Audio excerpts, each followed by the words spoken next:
but it's what makes parenting exciting, interesting, and exhausting, to be honest. Hey friends, I'm back, and in today's video I'm sharing the top 5 things that we don't let our kids do and the reasons why. So if you want to hear all the ins and outs on the journey of our parenting story, I guess, stay tuned for today's video. Give it a big thumbs up because it really does support my channel. Don't forget to hit subscribe and tap that bell so you get notified when we upload every Monday and Thursday. So we're all about parenting with a plan, and today I'm just sharing how we parent. So let's get straight into it.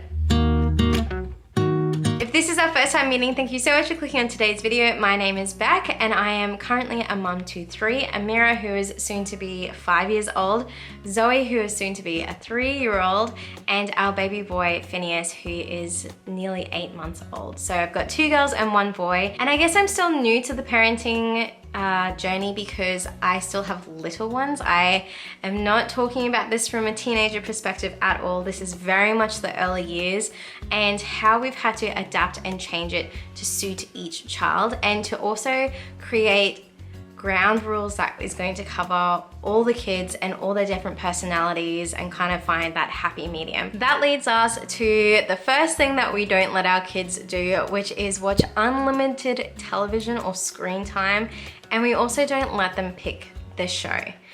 So let me give you a bit of a reason why we do this. We allow our kids to pick one episode of a TV show in the afternoon after school. It's Zoe's reward for sleep, and it's also downtime for Amira.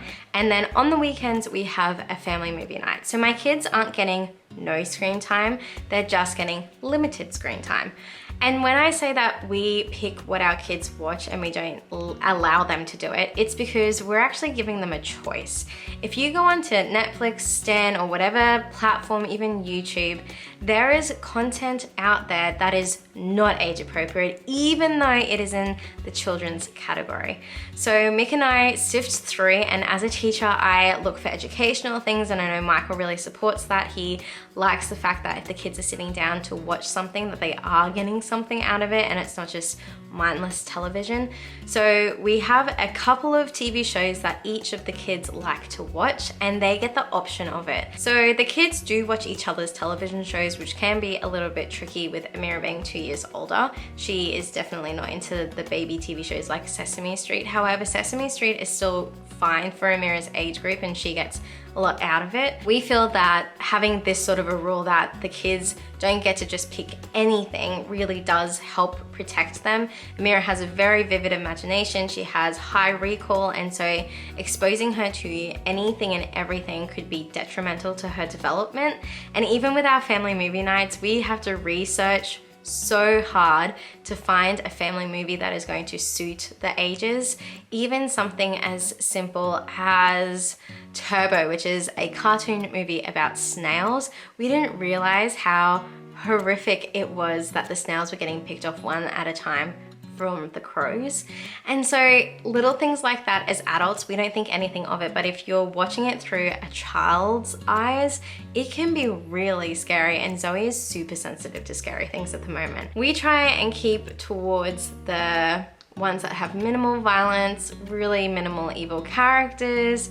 We watch it beforehand, we sit and watch it with them. Even over this weekend, we watched Shrek with the kids, and we were giving them heads up for what was to come, because in the first movie we knew that Zoe was going to get scared by the dragon, and so we gave her some preparation about, now there's a dragon coming up, she's actually not that scary, she's just lonely and she wants a friend. And so when the dragon did come up, yes, Zoe was scared, but it wasn't something that she wasn't supported by and comforted through. It's not like we're showing her something that is literally going to cause her harm, it's just we're having to please both age groups. So that's the reason why we don't give them unlimited television or screen time, and that we censor what they watch. The second thing that we don't let our kids do is we don't let them eat alone. First of all, choking is a silent thing, and we want to be at the dinner table if anything were to go wrong. And the second reason is that breakfast time and dinner time are our times to check in with the kids, see what's happening in their lives, discuss any concerns that they have about the day or any fears or worries. Sometimes Amira might tell us about her dreams, and so we talk through it. Her deep thinking usually comes at dinner time, and it's really good to practice conversational skills. We also practice manners. All those sorts of things are really important, and it comes from the talking environment at the dinner table, and it's a great way to speak into your kids' lives and to hear what's happening. In regards to dinner time, we also have a rule that we give everything a go. So even if there are items on the dinner plate that the kids don't like eating, they have to give it a go, because they never know in what dish they actually might enjoy it. So originally our kids hated mushrooms, but slowly I have been adding it into dishes, finally chopping it or pureeing it so that the flavor is there, and now the kids love it. Even with Amira hating pickles and Zoe loving it, we're not gonna force them to eat it. However, Zoe will get like 6 pickles and Amira will get the 1. And it's just because you have to expose your kids to flavors over and over and over again. I remember reading an article, and it was a ridiculous amount of times that you should be offering foods to your child for them to actually make up their mind to say, no, I don't like it.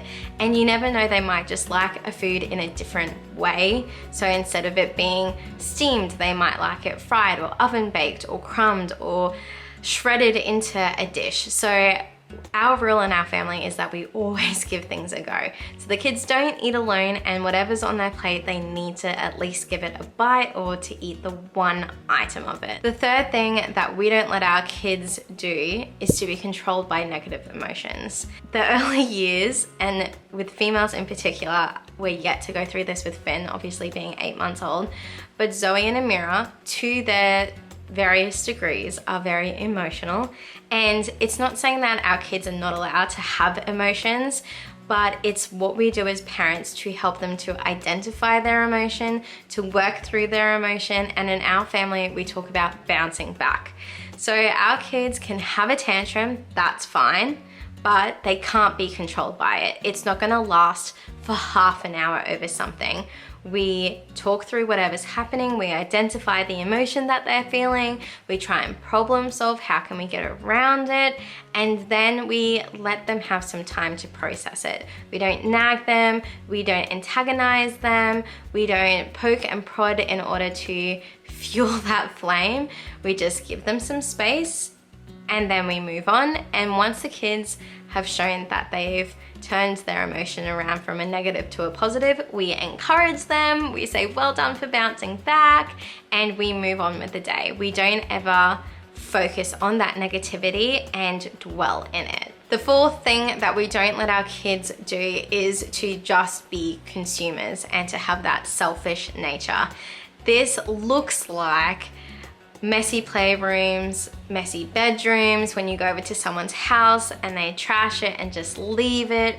We are teaching our kids to share and to have manners.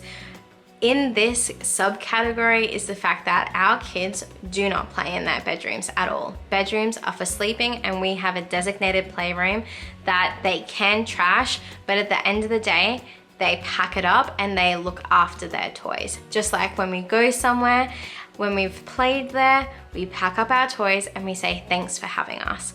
This is a huge rule for us because we don't ever want our kids to have entitlement issues or to feel like they can do whatever they want and then not to be consequences. We're not showing them that there's consequences, we're just showing them how to be good stewards of what they have been blessed with. The thing is, they know how to love and cherish something, and it's really important for them to take the responsibility over their toys, because one day it's going to be something more expensive and harder to replace. So it's a great little life lesson to learn that it's not all about me, but it's about sharing, it's about caring, it's about being part of a family and what that looks like rather than a single identity. Final thing is, we do not let our kids skip rest time. Before I was a mom, I said to Michael and anyone who would listen to me that our kids were gonna fit into our lifestyle and we were still gonna go out and about, and they would just have to learn to sleep on the job pretty much. However, when we were blessed with Amira, she has the personality type of FOMO, which is fear of missing out, and she really needs specific sleeping aids to help her to go to sleep. We did a trip to Melbourne, I think when she was about 6 months old, and she went all day without a sleep, and she didn't get grumpy, she just became quiet. and you could see that she needed to sleep, but she just couldn't switch off her brain. And the way that she sleeps now is still in a dark room with white noise and it being a nice cool temperature. It's all those things where it helps her body to just relax and to switch off, and not for her brain to keep clicking over and over about what's happening in front of her or how things have happened in her day. We also know that sleep encourages sleep, so for Finn in particular, he is on a sleep routine, and even though I do unfortunately have to wake him up for school pickup, and sometimes I have to extend his time awake because of things that are happening, we still try and give him 3 sleeps a day. We don't hold him off just because we're out and about. We do try and support him through sleeping aids to sleep on the go, and him being a third bub is really resilient at sleeping on the go. He might not have a big sleep, but at least he'll have a 20-minute or 40-minute nap. Zoe's still doing 1 sleep a day, and it's great. We have always had to fight for our kids to continue their sleep. So a lot of kids will go through a 2-year-old regression in their sleep, and we have used positive reinforcement and extrinsic motivation to help them go.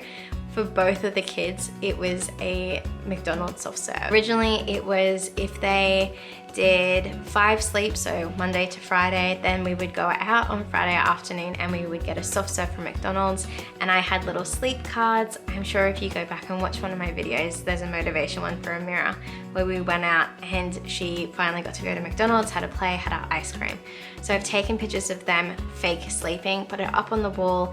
It has the countdown on the back of the cards, and they flip their cards over, and then when they get to the end, they get their ice cream.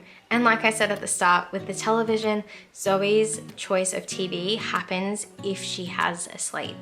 So we really focus on rest time. It is a great time for them to, 1, allow their bodies to relax and rejuvenate and get energy for the afternoon. 2, it helps them to process what's happened, helps them to get their memory storage working for short-term and long-term memory, and it just allows them to have some quiet time, for us to have some quiet time.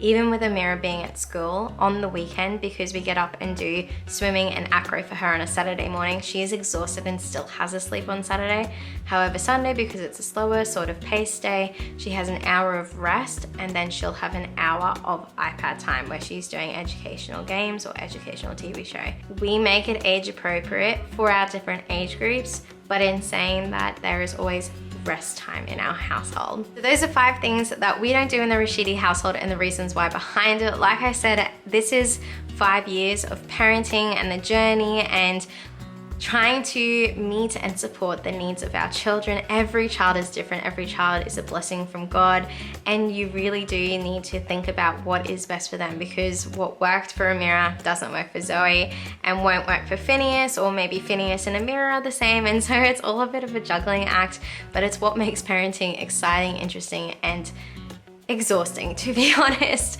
So thank you so much for watching today's video. I hope it's helped you to go, yeah, I do that, and that's not a bad thing. Or maybe it's given you some food for thought about what you might like to do. If there's something that you do that you love and swear by, please comment it down below. I would love to hear the gems that you have from your parenting journey, because this parenting gig, it doesn't come with a rule book. We only have each other. And I'll see you in my next video. Bye.